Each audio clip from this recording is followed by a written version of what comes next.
Cockroach जनता पार्टीचं आज दिल्लीतील जंतर मंतरवर आंदोलन। अभिजित दीपके भारतात दाखल। पेपरफुटी प्रकरणी केंद्रीय शिक्षण मंत्री धर्मेंद्र प्रधान यांच्या राजीनाम्याची मागणी। अभिजित दीपके आंदोलनात सहभागी होणार।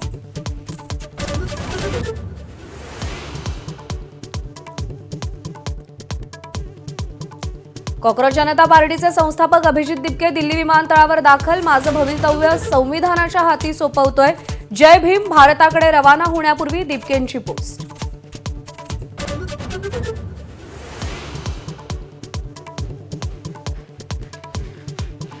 मराठा समाजासाठी फडणवीस सरकारचा मोठा निर्णय। ओबीसींप्रमाणे मराठा समाजाला शैक्षणिक सवलती आणि सोयी देणार। तब्बल 8 योजना सुरू करणार।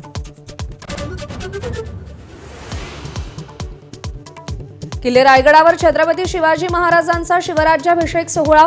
संभाजीराजे छत्रपती उपस्थित राहणार तर हजारो शिवभक्त रायगडावर।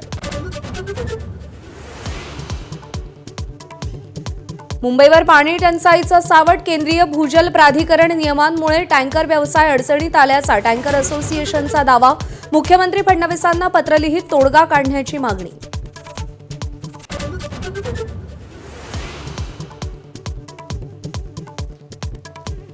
नागपूरच्या हुजूर मरियम अम्मा दर्ग्याच्या बाबावर पश्चिम बंगालमधील महिलेचे गंभीर आरोप। धर्मपरिवर्तनासाठी मारहाण करत डांबून ठेवल्याची तक्रार।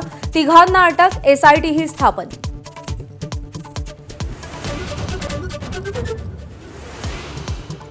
आषाढी वारीपूर्वी पंढरपूरच्या विठुरायाच्या मूर्तीवर वज्रलेप होणार। मूर्ती संवर्धनासाठी झालेल्या बैठकीत निर्णय। लेपन प्रक्रियेदरम्यान 3 दिवस विठ्ठल मंदिर बंद ठेवणार।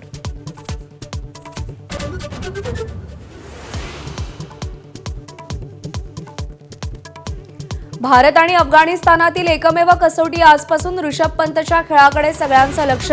चंदीगडमधल्या नव्या मैदानावरती सामना होणार।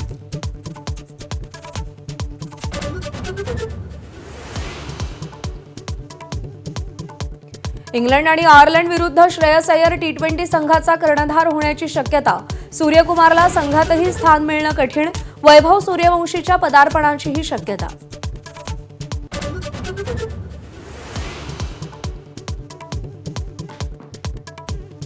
भारताचा बुद्धिबळपटू रमेश बाबू प्रज्ञानंदाचा ऐतिहासिक पराक्रम। नॉर्वे चेसमध्ये ठरला चॅम्पियन। कार्लसन गुकेश सारख्या विश्वविजेत्यांना हरवत विजेतेपद मिळवलं।